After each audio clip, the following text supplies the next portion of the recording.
സാംസ്കാരിക സമ്മേളനത്തിന് ആശംസകൾ അർപ്പിച്ചുകൊണ്ട് സംസാരിക്കുന്നതിനായി ബഹുമാനനായ Thodupuzha block panchayat member Shri A Jayan അവരുടെ ക്ഷണിക്കും.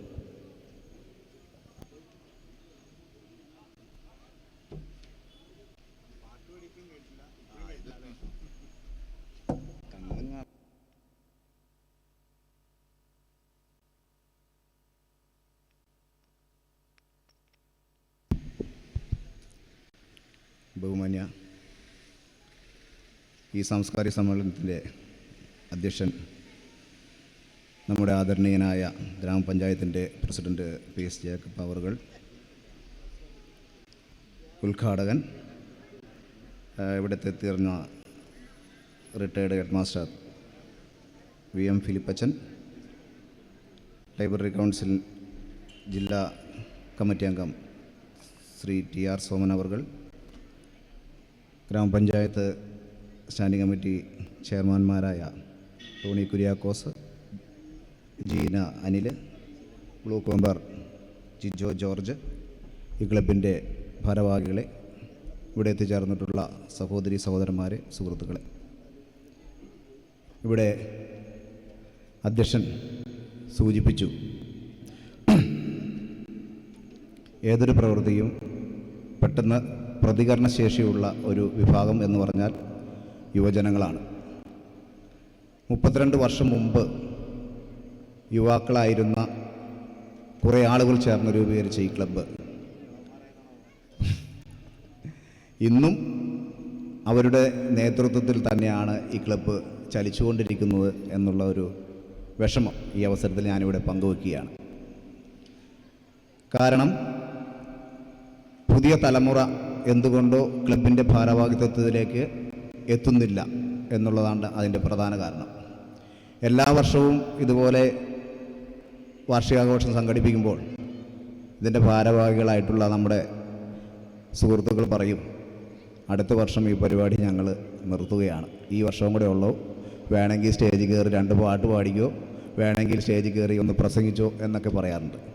പക്ഷേ അതിനുശേഷവും വരും വർഷങ്ങളിലും വീണ്ടും പൂർവാധികം ഭംഗിയായി, കഴിഞ്ഞ വർഷം എങ്ങനെ നടത്തിയോ അതിനേക്കാൾ ഭംഗിയായി വാർഷികാഘോഷങ്ങൾ സംഘടിപ്പിക്കുന്നതിന് വേണ്ടി ഈ ക്ലബിൻ്റെ ഭാരവാഹികൾ ശ്രമിച്ചിട്ടുണ്ട്. ഇവിടെ സോമൻ ചേട്ടൻ സൂചിപ്പിച്ച പോലെ അങ്കംവെട്ടിക്ക് ഒരു സാംസ്കാരിക പൈതൃകമുണ്ട്. കാരണം ഇവിടെ ഉയർന്നു വരുന്ന കുട്ടികളെ അവരുടെ ഇച്ഛയ്ക്കനുസരിച്ച് അനുമോദിക്കുന്നതിന് ഒരു വിട്ടുവീഴ്ചയും ചെയ്യാത്ത ഒരു പ്രദേശമാണ് അങ്കൻവെട്ടി പോലുള്ള പ്രദേശം. മറ്റ് പ്രദേശങ്ങൾ എങ്ങനെയാണ് എന്നുള്ളത് എനിക്കറിയില്ല. എങ്കിൽ പോലും ചെറിയ രീതിയിൽ അവർ പ്രശസ്തിയിലേക്ക് എത്തിയാൽ തീർച്ചയായിട്ടും അവരെ അനുമോദിക്കുന്നതിന് വേണ്ടി ഇവിടെയുള്ള വിവിധങ്ങളായ സംഘടനകൾ മുന്നോട്ട് വരാറുണ്ട്. അതിനെ ഈ അങ്കംവെട്ടി പ്രദേശത്തുള്ള എല്ലാ ജനങ്ങളുടെയും പിന്തുണ ഉണ്ടാകുന്നതുകൊണ്ടാണ് അത് സംഭവിക്കുന്നത്. സുദീർഘമായ ഒരു പ്രസംഗത്തിലേക്കൊന്നും കടക്കുന്നില്ല. ഗാനമേളയൊക്കെയുള്ള ഒരു സന്ദർഭത്തിൽ ഏറ്റവും നല്ല പ്രാസംഗികൻ ആരാണ് എന്ന് ചോദിച്ചാൽ ആദ്യം പറയുക, ഏറ്റവും കുറച്ച് സമയം പ്രസംഗിക്കുന്ന ആരോ അയാളാണ് ഏറ്റവും നല്ല പ്രാസംഗികനാണ് എന്ന് പറയും. അതുകൊണ്ട് തന്നെ ഈ ക്ഷകണ്ഠ ക്ലബിൻ്റെ ഇത്തരം പരിപാടികൾ സംഘടിപ്പിച്ച എല്ലാ ഭാരവാഹികളെയും ഈ അവസരത്തിൽ ഞാൻ അനുമോദിക്കുന്നു, അവരെ പ്രത്യേകം അഭിനന്ദിക്കുന്നു. ഇതുപോലെ ഇനി വരും വർഷങ്ങളിലും 2 വർഷം കൂടുമ്പോൾ വാർഷികം നടത്തും എന്നാണ് അവർ പറയുന്നത്. അതല്ല, എല്ലാ വർഷവും ഇതുപോലുള്ള പരിപാടികൾ സംഘടിപ്പിക്കണം. വളരെ സാമ്പത്തിക ബുദ്ധിമുട്ട് ഈ അവസരത്തിൽ അവരെ ബാധിക്കുന്നുണ്ട്. അതെല്ലാം നമുക്ക് മറികടക്കാൻ സാധിക്കുമെന്നാണ് എനിക്ക് തോന്നുന്നത്.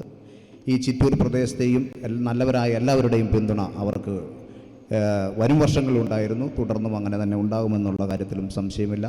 പരിപാടികൾ സംഘടിപ്പിച്ച എല്ലാവരെയും, അതുപോലെ തന്നെ ഇവിടെ ദൃശ്യമാധ്യമ രംഗത്തെ, അച്ചടി മാധ്യമ രംഗത്തെ നല്ല പ്രവർത്തനത്തിന് മാതൃകയായിട്ടുള്ള ആളുകളെ ഇവിടെ ആദരിക്കുന്നുണ്ട്. അവരെയെല്ലാം പ്രത്യേകം അനുമോദിക്കുന്നു, അഭിനന്ദിക്കുന്നു. അതുപോലെ തന്നെ SSLC പോലുള്ള മത്സര പരീക്ഷകളിലെല്ലാം വിജയിച്ച് എത്തിയിട്ടുള്ള നമ്മുടെ കൊച്ചു കൂട്ടുകാരുണ്ട്. അവരെ ഇവിടെ ക്ലബ്ബ് ഭാരവാഹികൾ ആദരിക്കുന്നുണ്ട്. അവരെയെല്ലാം പ്രത്യേകം അഭിനന്ദിച്ചുകൊണ്ട് എൻ്റെ എളിയ വാക്കുകൾ നിർത്തുന്നു. നന്ദി.